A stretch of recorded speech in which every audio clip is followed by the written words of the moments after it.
It's time for another edition of Out and About with Jamie Grout, and this time around I'm talking to radio pal Kyle Martin. You might have heard Kyle on KIOA, on KCCQ in Ames. You might have heard him, a radio station in Ottumwa, on another radio station in Ames. You could have heard him a couple of different occasions on Energy 106.7 or its forerunner, The Right FM, KRTI. But for the past 20 years, he's been doing mornings at KFJB in Marshalltown. And we'll tell some radio stories. We'll have some fun. We'll talk about how Kyle got into radio and what he loves about being on the air at KFJB and radio in general, and his thoughts on the future of AM radio. And that's coming up in just a couple moments. First of all, let's plug our sponsors that we have. Clement Mackey Insurance on First Avenue, Newton. They are your independent insurance agent, which means they're associated with several insurance companies to find the lowest insurance rates. Clement Mackey Insurance, where your insurance policy comes with an agent. Give them a call at 641-792-5040. Ryan's Tire and Auto on First Avenue in Newton. They always have something going on at Ryan's Tire and Auto. They had a food truck there earlier in the week. And they had a cookout a few weeks ago put on by the American Legion, a fundraiser for them. And Ryan wanted me to remind you about getting your car winterized. You know, the temperatures are starting to look more fall-like here as we get into fall. And, of course, then the winter months. And you need to have your coolant checked. You need to make sure your tires are right. Just go there and get a checkup on your car as we get into those winter months, because that's very important. Give Ryan a call at 641-841-2134, 641-841-2134. I also want to thank our newest sponsor, Advantage Credit Union in Newton. Advantage Credit Union, a great place to go. Jeff Holshoe has been a great advisor to me in terms of financial advice. And I did have a credit card that was too high in interest rates. And we talked about handling my debt, and he fixed me up with one of the Advantage Credit Union credit cards, which has APR as low as 7.90%. That's probably a lot lower than your credit card. They have vehicle loans as low as 5.15% APR. Cha-ching rewards checking, you can earn 3% APY when qualifications are met at Advantage Credit Union in Newton. You bet. Head on over there and tell them Jamie sent you. Also, KOA Journey. We'll be talking with Dana here a little bit later on, too, about their handyman services. I see people on Facebook looking for handyman services. Hey, some of these people that work at KOA in the summertime with the campground and whatnot, they have all these talents that, they're not really being put to work. And so Dana brilliantly thought of, hey, if these people can go out and do handyman services and help people out in one way or another, then so be it. Let's get that done. And so a lot of I guess you could call it energy that these handyman folks have are being put toward handyman services, whatever you might have going on that you need to have help with around your house. So give the folks at KOA Journey, KOA Newton East Des Moines, a call. Also, Johnson Aviation. Head on out and see Ethan if you want a charter flight somewhere or if you want to take flying lessons. I have a nephew who took flying lessons from them, and they did a good job, and now he flies all over the place and has a great time. Also by Pizza Ranch, right there at I-80 and Highway 14 in Newton. And my friend Lynn Donahue supporting us, too, with Jersey Freeze in Monroe. Also want to salute the folks at Free Classified Weekly, George Riggs and the crew there. Check them out at all different kinds of locations around the Newton area. Casey's has the Classified Newton Weekly. I know April's Restaurant in Newton does. You can find them at most of the convenience stores if you're looking to buy, sell, or trade. Check out the Free Classified Weekly. My conversation today is with Billy Idol. Hello. Hello, Billy. Nice to have you here today. How you doing? I'm doing good. Have you attended any white weddings lately? I have not. All the brides that I see these days are wearing black. They are. Okay. Let's just say they don't deserve a white wedding. Well, there's this guy I know. I would call him a DJ, but he's actually on a station that doesn't play music, so I call him a talk jockey. And he's on KFJB radio in Marshalltown. And a guy that I've known for a long time, Billy, his name is Kyle Martin. So if you were going to introduce Kyle Martin, I mean, if you knew him, I think you do know him. You probably have associated with he. After all, he is in the Iowa Rock and Roll Hall of Fame. How would you describe Kyle Martin? I'd say that Kyle Martin is no friend of mine. So my conversation is with my good friend Kyle Martin, and we're actually recording this in Grinnell, and want to thank Rachel of the Grinnell Chamber of Commerce. We're doing Newton and Grinnell focused podcast, but this isn't really so much a Grinnell focused podcast. It's not a Marshalltown focused podcast. I'm going to be a little bit selfish here and talk to a fellow radio person like I did Van Harden so many times ago. And Kyle and I go back to when we worked at KIOA together. And I was very lucky. I had lost my job in Northern Michigan.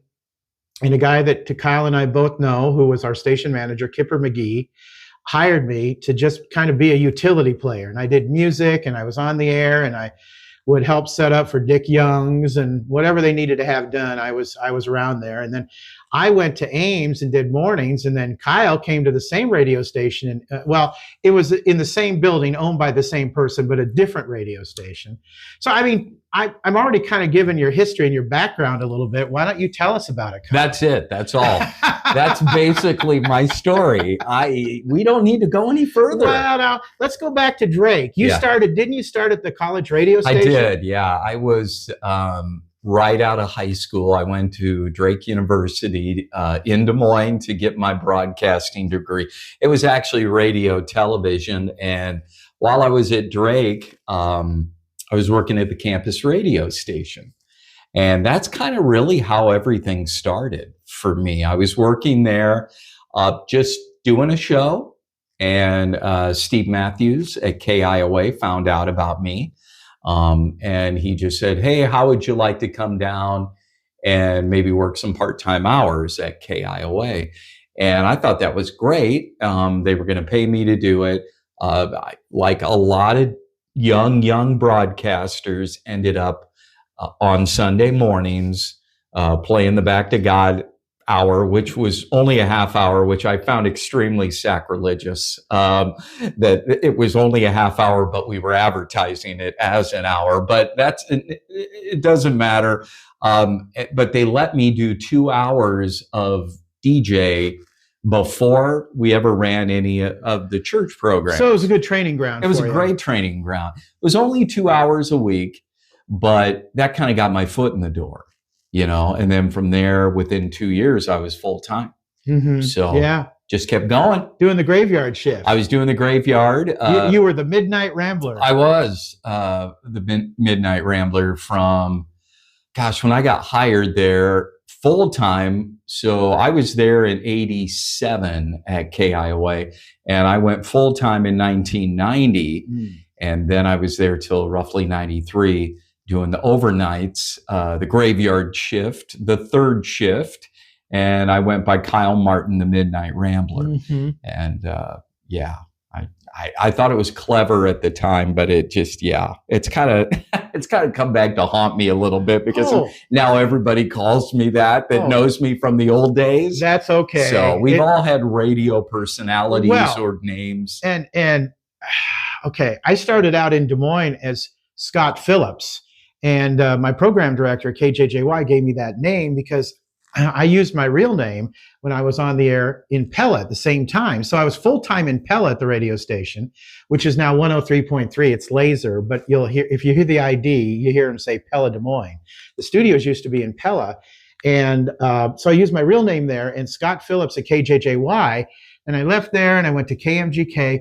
Eventually I ended up at KLYF, where I was the all-night delight. Of course you were. Midnight to 6. Why wouldn't you be? And I started out as Scott Phillips, and I told this story when we got together with a bunch of KIOA guys. Cal Stout was my program director, and he hired a guy by the name of Scott. And he said, "Oh, it's too confusing. You're going to have to change your name." And I didn't tell this part of the story, but I was at a record store at Merle Hay Mall, and I I went there. I had a DJ service, and I went there to get cassettes to play for my DJ service.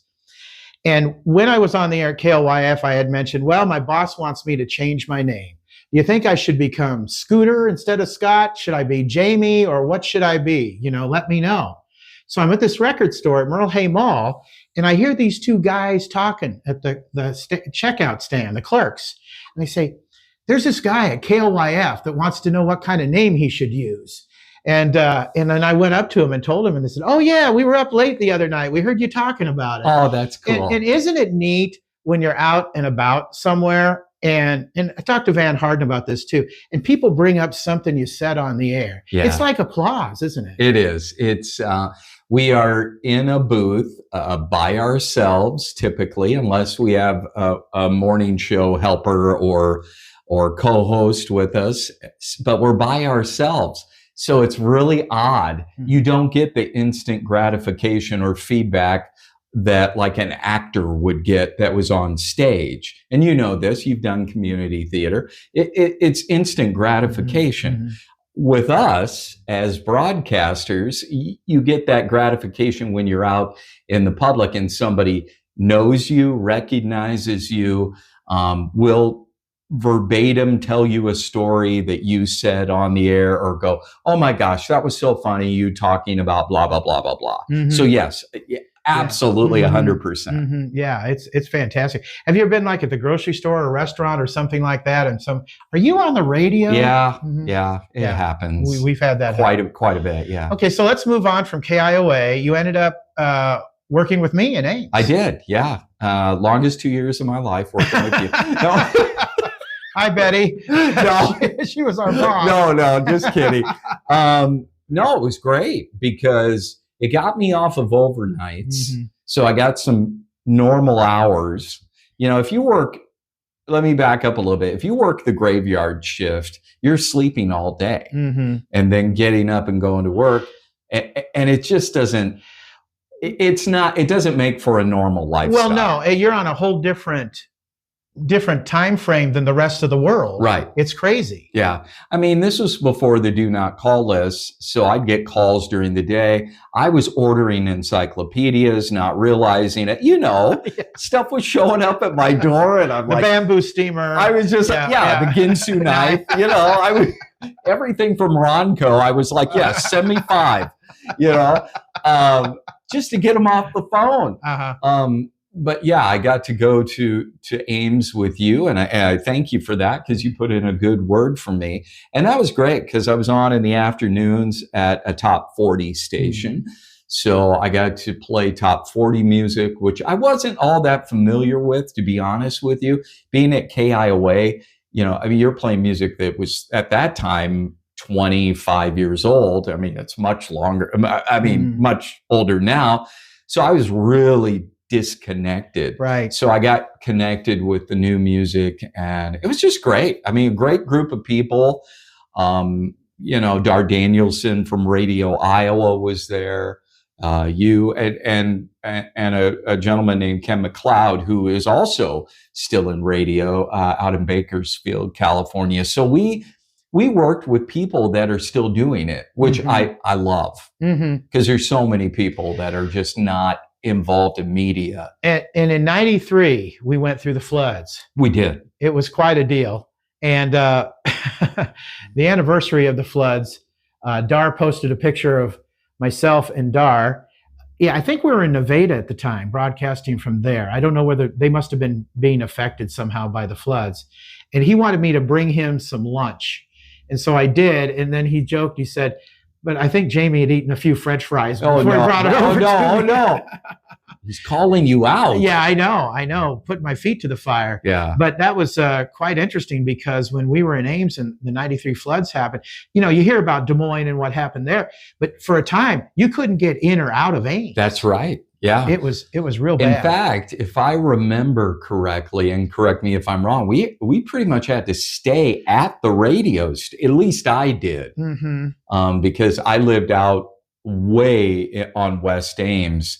Like I lived off of Dakota. And so I couldn't go down Lincoln Way. So I pretty much slept at the radio station for a couple of days. I had an apartment that was in the basement of a house, and it flooded. Yes, I do remember that. It flooded. I got to say, FEMA came through for me. They wanted a list of everything that got ruined and whatnot, and I made them a list, and they cut me a check, and then I ended up at the apartment that had the swimming pool. Yeah, in it. yeah. You went kind of like he ended up in a gated community with a homeowners association. Now wait a second. Hold on. It had a pool. Yeah. And Cabana Boy. It was really swanky. I don't know if the federal government is listening right now. I wonder what the statute of limitations. I think you're embellishing just a little bit. Okay, a little bit. Actually, the apartment was probably no bigger than this room. That's true. It was really. Did you see my apartment? I think I did go in there one time. It was a glorified closet. It really was, but it was cheap. Because it had to be, because of what we were getting paid at the time. Yeah, I mean, it had to be. But it did have a swimming pool, so that was one neat thing. Okay, let's move on. From KCCQ, it was kind of town to town and up and down the dial. Yeah. Tell us about that. Absolutely. What happened was I ended up going to a station you're very familiar with, and I have to I owe this to you because you put in a good word for me. I don't know why. You should be my publicist. I don't know why you put in good words for me. Because you're a great guy. Absolutely. It worked out well. I came to Newton and worked at KRTI. It was just the right FM at that time. Before it switched to, I was there when it switched to energy as well, but that was a different time.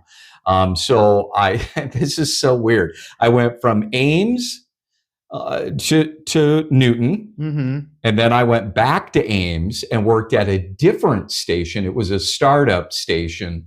It was called KLRX, and they played classic rock. You were in Waterloo at the time. In fact, I think we shared the same frequency.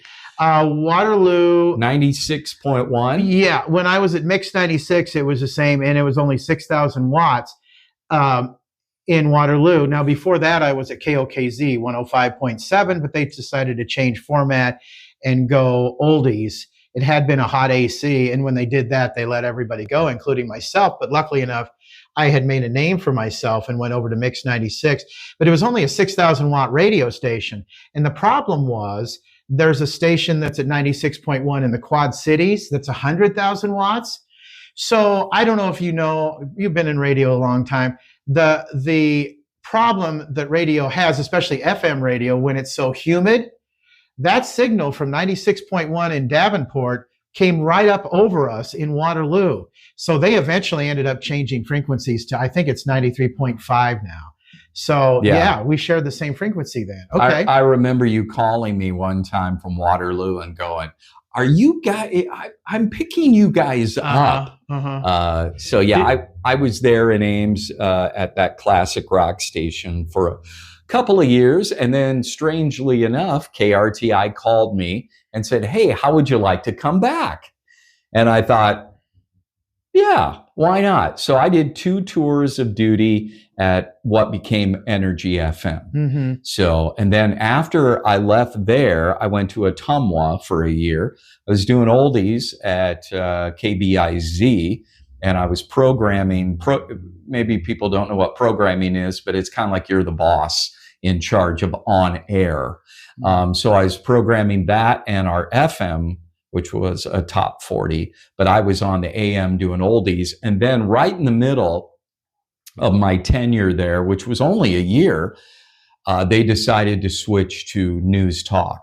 So I got a baptismal by fire with satellite programming and how to program it, how people, we're probably boring people with behind the scenes stuff, but how to set up satellite clocks and stuff like that, all within about a real short period of time. And that actually helped me very much for my current position at a news talk station, which is KFJB, Marshalltown, Iowa, and I've been there for 20 years. How did you end up there? What happened was we were going through some changes at KBIZ, and I don't know if it was financial problems, I'm not really sure, but the owner of the station lived out of state. which happens a lot in radio. He was living out of state, and we laid off our sports guy.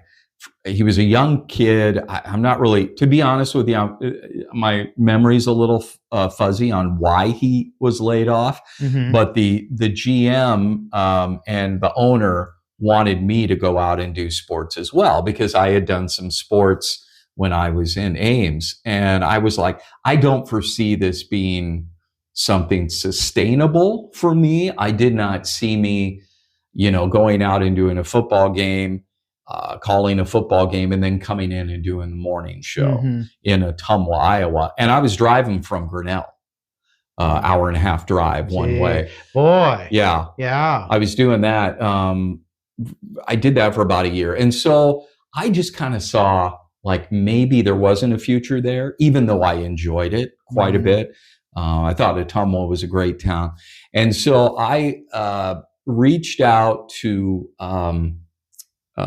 the owners, or the GM at KFJB. His name was Clark Weidman, and they had just lost their morning guy. Oh. Well, I was basically doing the exact same format.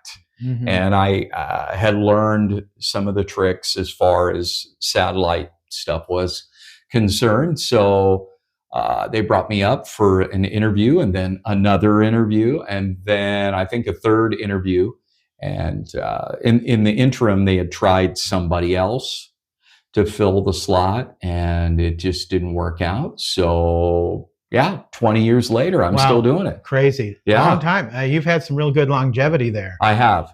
Because, you and I have both spent time at radio stations where we were there for what they call a cup of coffee. Yeah. Not real long. Oh, yeah, very much so. But that's nice. And it's local ownership there, too. Very much so, yeah. Which is fantastic. Yeah. Do you miss playing music?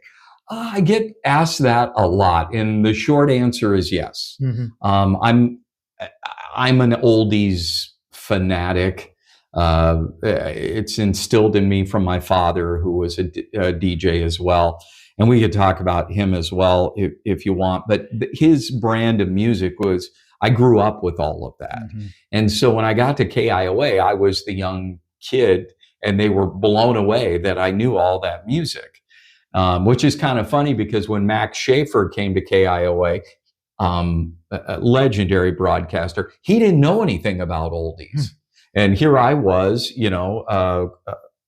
I guess I'm like 7-8 years younger than Max, and I knew the music. So it was kind of crazy. He was not then 30, and I was in, my early 20s, I think.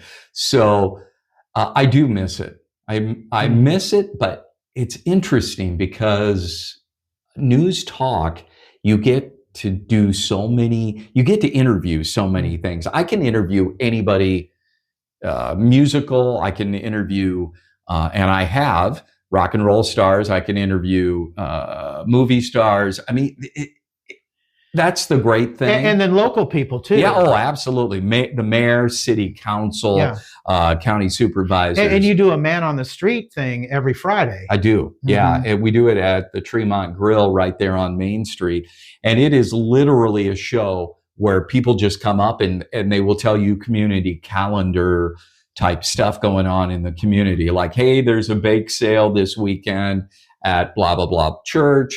Or, there's some bigger things too. Like, hey, we're raising money for, XYZ. Once in a while, I'll get a garage sale. It doesn't happen very often, but it's very old fashioned, small town radio. And it's been on the air since 1938. Well, and I know KFJB is one of the oldest radio stations it is. In the state. Yeah. Is it the oldest, or is it? It is not the oldest. Okay. I do know that Davenport WOC is older. We're older than WHO. Oh, is that right? However, yeah. Okay, yeah. I've been on the air for a long time. I know when I was in Waterloo, the guy that started KWWL TV had KWWL radio first. And he would do a man on the street, and people still talk about it, at the corner of the Blacks building. And you could still kind of see the hookup they had on the building if you drive by it. It's kind of interesting. He'd give out little mini loaves of bread to people he'd interview, and it's quite a deal. And I know the people love you in Marshalltown at KFJB, but I wanted to move along and talk about your dad a little bit. Yeah. Because he's a radio legend in Denver. I mean, Yeah. people probably grew up listening to him. You go back to Denver and, kind of the same love for him that people in Marshalltown and the Marshalltown area have for you, Kyle. Oh, I appreciate that. My dad, my late father was Charlie Martin, and he started at KSO Radio in Des Moines. He was 15 years old. He didn't have a driver's license. My grandmother had to drive him so he could go do his air shift. And that's how he started. And then I was born in Des Moines. We moved to Denver, Colorado in like 1969. So I would have been 2.5. And he just had this huge following. He was very funny, did a lot of voices. He was on the air with a gentleman named Hal Moore, who was at KIOA Radio in Des Moines. They actually met in Des Moines Radio. And Hal said, hey, we might have something for you out here in Denver. My dad came out, was doing weekends. And next thing you knew, he was doing mornings. Oh, wow. So he had a long radio career, well over 40 years, and was inducted into the Colorado Broadcasting Hall of Fame, it's called the Pioneers of Colorado Broadcasters. I think that's what but he had passed away. So I went out and accepted the award for him a few years ago. But yeah, he had a long career. And you told me, I was surprised at this, he didn't really want you to get into radio. No, he wanted me to do anything but radio. He thought that I could be a writer. He thought, use your smarts, he said, use your intelligence for something else, because he knew it was going to be difficult. He also knew that there would be suffering, I guess. He knew that we were not probably going to make a lot of money, sometimes paycheck to paycheck, just depending on the size of the market and stuff like that. So he knew it could be difficult, and he didn't want that for his children. So I understand. Yeah. But you got into it anyway. The bug bit me because I would watch my dad on the radio, and it literally looked like he was reading the paper. And I found out through a message board that we have with a bunch of former KIOA people, you used to play radio. I did, just like you. Yeah, when you were a kid. What I would do is I'd get a little cassette recorder, and the ones with they'd open on top, and you put the tape in and click it down.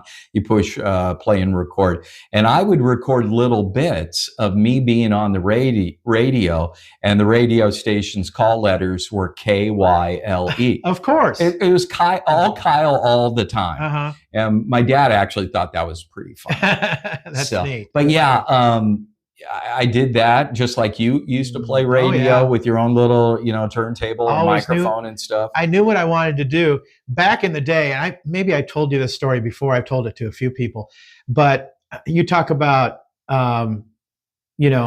parents driving their kids like your dad to the radio station. I was epileptic as a kid. It was petit mal epilepsy, and luckily I grew out of it when I was 18. They say now that when you get out of adolescence, it either gets better or worse, and thank God it all turned out good for me. But before I was given the okay by a neurologist, I started out at the radio station in Knoxville, and my parents would drive me from Newton to Knoxville and back every day until I went and had an EEG, and they said I was just fine, and I could finally get my driver's license. Man. So that's love right there. That's dedication. Well, and my parents, I think they probably knew at some level that radio would not pay real well. I could have ended up inheriting my father's real estate and insurance business and done better financially. I didn't care. I had learned, my dad had been a teacher before he got into real estate and insurance, and he was never as happy as what he was when he was a teacher. So that taught me a valuable life lesson to do what makes you happy, do your passion, and live it and love it. And so that's what I've done, and I'm glad I've done it 49 years now. Man. Yeah. Okay. We got to wrap up here pretty soon. I want to ask about the future of AM radio. Okay. What are your feelings about that? Because there are car companies that don't want to have AM radio now, and they just.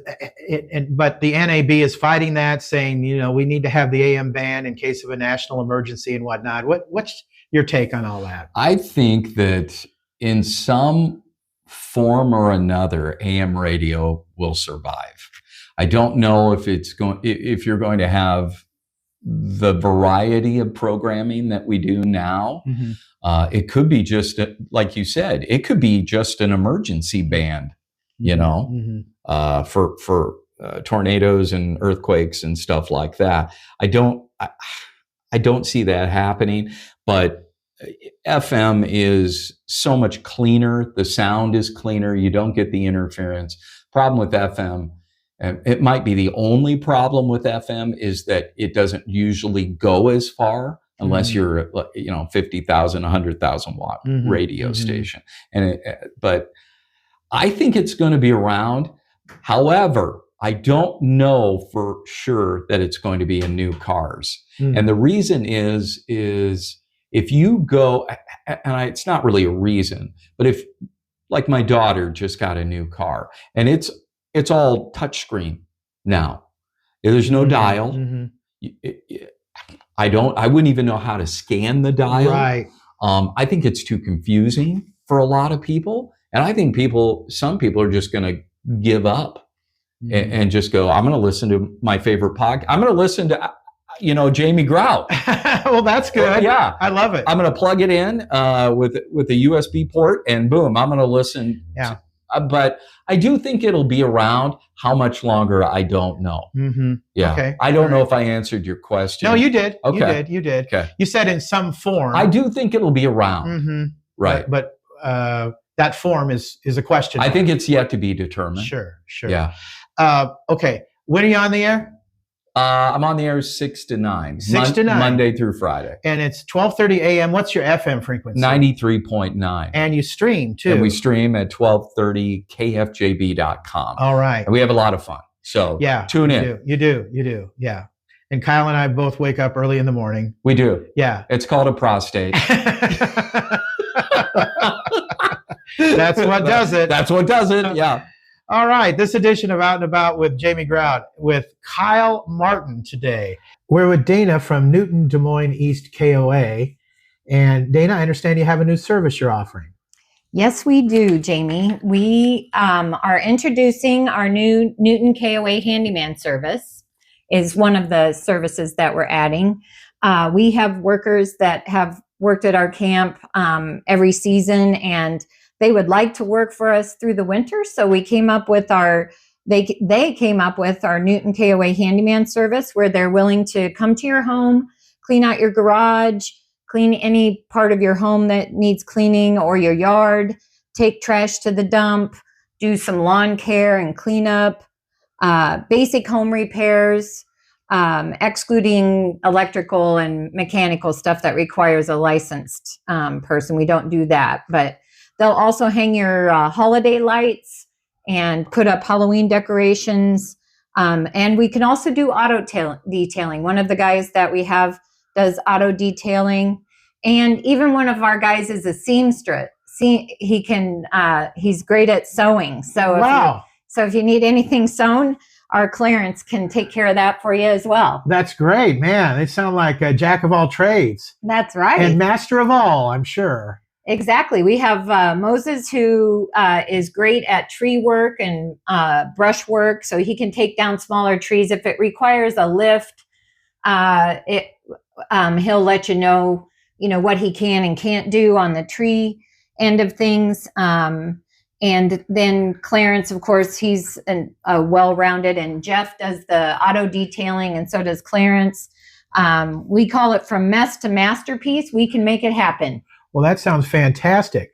Yeah, you have a lot of stuff going on there, and some people who can do things that you, I think, had mentioned to me before about Christmas lights. If you're a person that, doesn't want to get up on the ladder and whatnot and worry about heights and things like that, but yet want to be very festive for Christmas, the handyman service will take care of that for you too, right? It's perfect for that. For example, my husband just rolls his eyes when I say we should put Christmas lights up this year. Because that is not something that he relishes doing. And, but I like having Christmas lights up. So, for our reasonable rates, it's a great deal to have our guys come out and put your Christmas lights up. All right. Fantastic. Anything else you want to add? No, most of the work can be done on Wednesdays or Thursdays, so we can schedule it. We do have a 2-hour minimum for 2 guys required, and we are discounting our rate for our first 10 jobs that we take. So if you're hearing about this and you need your garage cleaned out so you can park your car in the garage this winter, please give us a call at 641-792-2428. Give us that number one more time. 641-792-2428. Thanks, Dana. The Out and About with Jamie Grout podcast, also sponsored by Newton Clinic. Discover essential heart health tests for every age, from your 20s to your 60s and beyond. Learn when you can get screened and how to stay positive in protecting your heart with guidance from Newton Clinic. Just go to their Facebook page and click on the link and find out about heart health at every age from Newton Clinic. Until next time, Grout is out. See ya!